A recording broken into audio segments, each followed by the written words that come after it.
So me and her, we're standing and we're listening to music, and next thing you know, we're in the top front, like the front and the right side stage. We hear like firecrackers, like ta ta ta ta ta. Then we hear a second series of the firecrackers go off. This guy came running to us, and he ran into my girlfriend because she's in front of me, and he was up in the front. What's going on? Like, why are you running into us? And he goes, dude, there's shots going. This guy was right in front of us. He just went down. He's dead. He's dead. And I was like, oh, like that's like when it all clicked in, and then you can hear the ta ta ta ta ta ta ta ta ta ta ta ta ta ta ta. Some people were running and some people were dropping, but no matter what, I told her, I was like, babe, we need to drop. We need to get out of here. We need to get cover. So now we're making it out, right? And we see everybody running towards the right exit, or the right entrance that we use as an exit as well, and the left entrance that we use as an exit as well. And the left entrance is the strip entrance, and then the right entrance is like a back entrance. I don't know, it's by the porta potties. So everybody's running over there, and they're all in crowds and hordes of people, and I told my girlfriend, I was like, we're not going where everyone is, because that's where the shooter's going to shoot. We are running straight through the back, and we're staying away from everyone. And so we did. We ran straight through the back of the venue, and there was a fence, like about a 10-foot fence. Two guys that were standing on the other side of the fence catching everybody, and one of them caught my girlfriend. We're getting over now, and now we're running across the street, and we hear shots coming from like Hooters, MGM area. Over there, there was shots coming from over there, and there was shots going from Mandalay Bay. So shots were going from Mandalay, you know, they were really deep, really far, and then you can hear like a so we're hearing multiple shots now, and this was our first encounter to multiple shots. And we're running across the street, and there's a parking lot, Tropicana parking lot. So now everybody's going into Tropicana through this back entrance. We kind of had to jump down from a little wall, and there is an open door. There is a door open, and everybody's going up with their hands up. Both of your hands up. Everybody's walking through, and it's a hallway, and there's just hordes of people funneling into this room. And so everybody's trying to get in, everybody's trying to get in, everybody's trying to get in. Everybody has their hands up, and we're all finally getting in. We're going through the hallway. There's blood on the walls. You can see handprints on the doors. I mean, there was blood everywhere. It was. So we're going in, and they're trying to direct everyone into the casino at Tropicana. And I noticed it, and I'm like, why? Why is everyone? I don't want to stay with groups of people. That was like my main thing, is we're not going in groups of people. We're staying away from everyone, and we're gonna do our own thing, and we're gonna try to make it out. This guy comes in. This is the part that everybody's questioning, and I'm telling you guys now, this is how it went down. So he walks in from the pool area, and he has a suitcase. Mind you, nobody around right now has a suitcase. Nobody's even as calm as this guy. This guy walked in, and he was very, very calm, right? So I'm under the impression this guy works here. And I asked him, first thing is, hey, can I go out that way? Because there is guys that were saying, go to the casino. Everybody go to the casino. And I was like, I don't want to go to the casino. There's doors right here, and if I can go out this way, I'm going out this way. So this guy walks in. I think he works there because he's wearing a black collared shirt. He has white lettering right here on his left side, and he wasn't wearing a hat. He wasn't wearing glasses, but he had short hair. He had thick eyebrows, and he was kind of like this color tone. He was a lighter brown, and he was very big, like a very muscular man. He had thick chest, thick arms. And so he walked in, and I asked him, hey, can I go out that way? And he goes, no, you need to go into the casino. You need to go in the casino. So he's kind of directing me now, and I'm like, hey, like, do you work here? Like, why can't I go out this way? And at the same time, I'm questioning why he has this black polymer suitcase. So I told him, I was like, well, what's in the suitcase? You know, like, what's in the suitcase? I want to know what's in the suitcase. Why are you telling me to go to the casino? I'm not going to listen to you, and if you don't work here, why can't I go out there, and why are you telling me to go in here, and what's in the suitcase? Those are three things that I'm trying to figure out. And he's like, oh, nothing. And he's very calm, like, you know, everybody's freaking out. I mean, this guy, how can you be so calm when you see everybody running through, people, blood everywhere? There was a guy that was on the ground next to the wall who was bleeding, and he was dead. I'm super, like, very, very curious, and I want to know what's in the suitcase, because this guy is walking in when everyone is like freaking out, and he's very calm, he's collected, and he has this kind of demeanor like, oh, like he was just walking very calm, and something was wrong. I could tell something was wrong. I didn't like it. I felt it was like a planned setup. The guy goes, okay. So he looks me dead in the eyes the whole entire time. I kid you not. He looks me in the eyes, and he goes, he gets down. He's not looking at the suitcase, he's looking at me. And he's looking straight at me in the eyes, and he has a grin on his face, and he's ready to open up. And as soon as he's down and he's like at that point where he's about to open it up, shots fired in Tropicana Casino, and everybody's freaking out. And her and I, we heard them. They were like, "Trrrra, trrrra, trrrra." They were totally different. They were actually ARs, and they were suppressed. And there were 3 bursts. 3 bursts inside the Tropicana Casino. People who were there inside will tell you that there was that, and that happened. So the shots went off, and he ran into the casino when everybody was running out and trying to get to safety. He ran into the casino. He didn't open it. He just ran in there, and I feel like I held him back from what he was supposed to do. This is truly what I feel. Now, it could be wrong. I could be right. I could be wrong. I have no idea. But the fact is that once the shots went off, he ran in there, like as if he was a police officer. But I feel like I did hold him back from what he was supposed to do, which could have been him walking through the back of the pool area while someone else walked through the front, and them both just spraying and letting everybody get shot. You know, people are saying there's shots at Bellagio. I wasn't there. I can't tell you, but I was at Tropicana, and I did hear those shots, and we ran out to the day pool area, and we hid in the cabanas for 30 minutes. I don't think anybody really died in there. I have no idea. I ran out, and I don't know what happened in there, but we did hear the shootings, and I didn't see them, but I heard them. I did not want to go into herds or flocks of people. I was trying to stay away from them because I knew that's what their motive was. Their motive was to get everyone into groups of people and shoot as many as they can in short amount of times, and then try to run and get away. All I know is that the burst of shots were very quick, and they didn't last long. They were not 15 seconds long like the Mandalay Bay shooter was.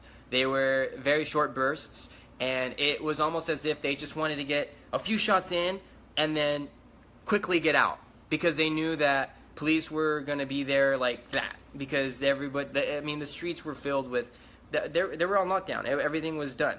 So we get out to the pool, day pool area, and we're laying in the cabana now. We're in there for 30 minutes. So now we're going into the hotel area.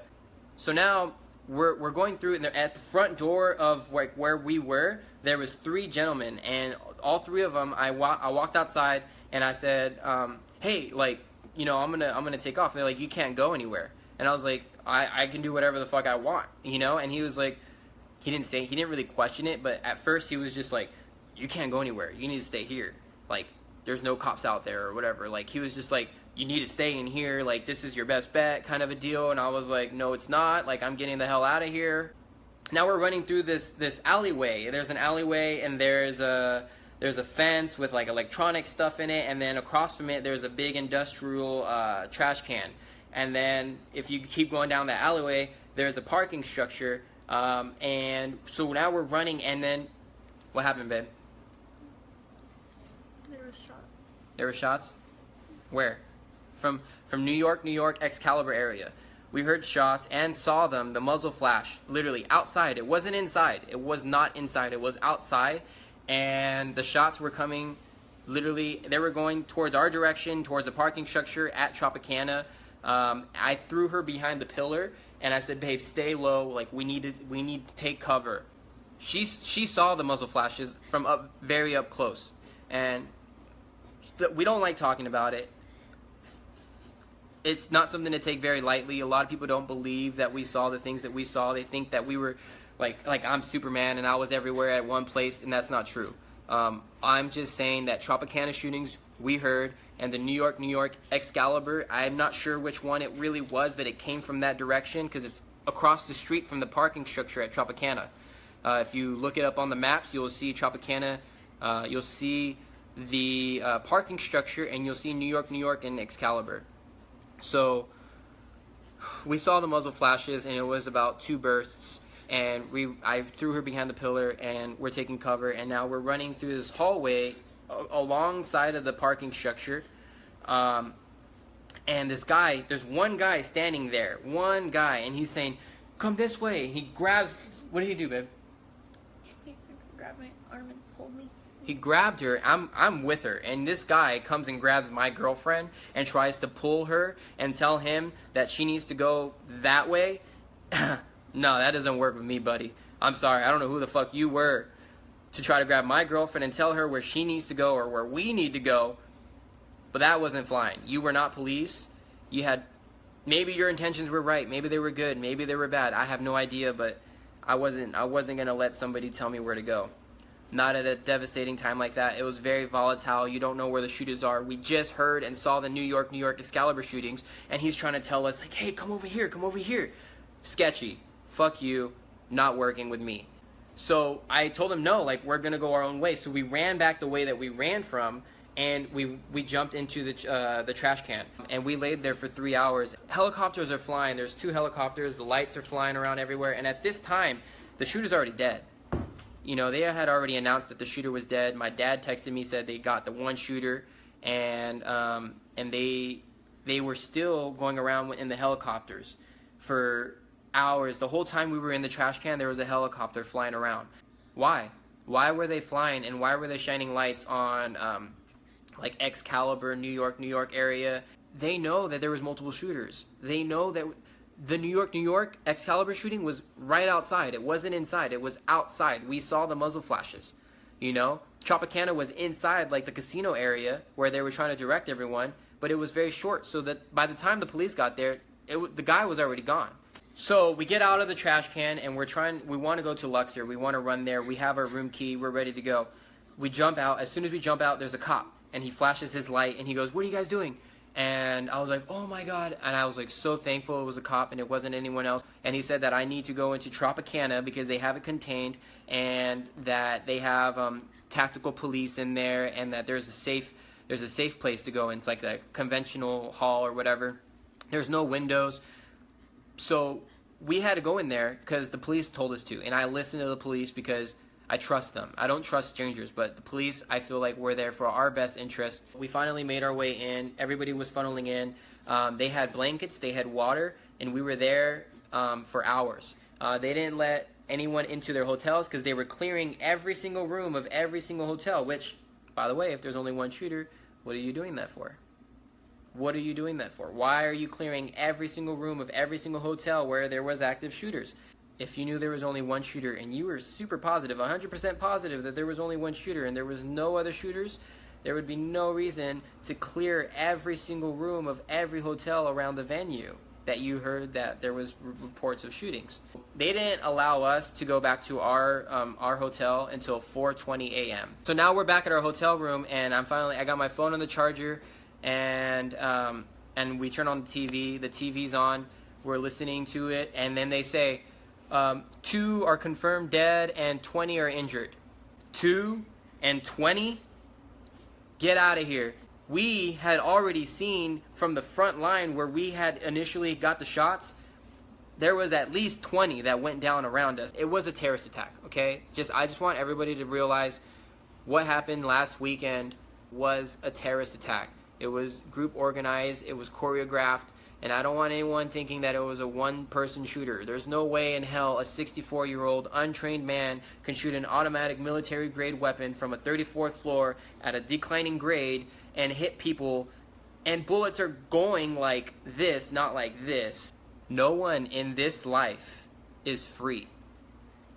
Not without truth. The only thing that sets anyone free is truth.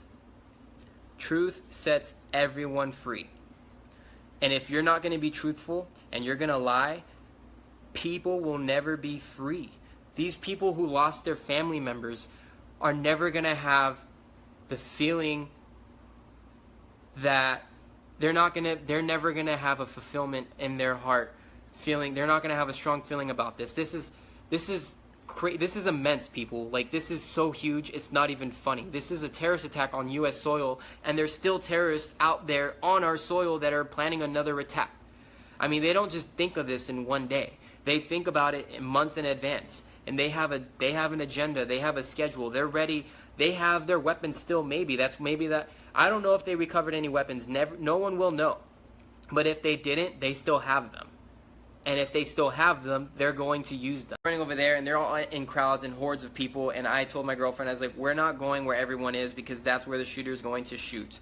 We are running straight through the back, and we're staying away from everyone. And so we did. We ran straight through the back of the venue, and there was a fence, like about a 10-foot fence. Two guys that were standing on the other side of the fence catching everybody, and one of them caught my girl. He was up in the front.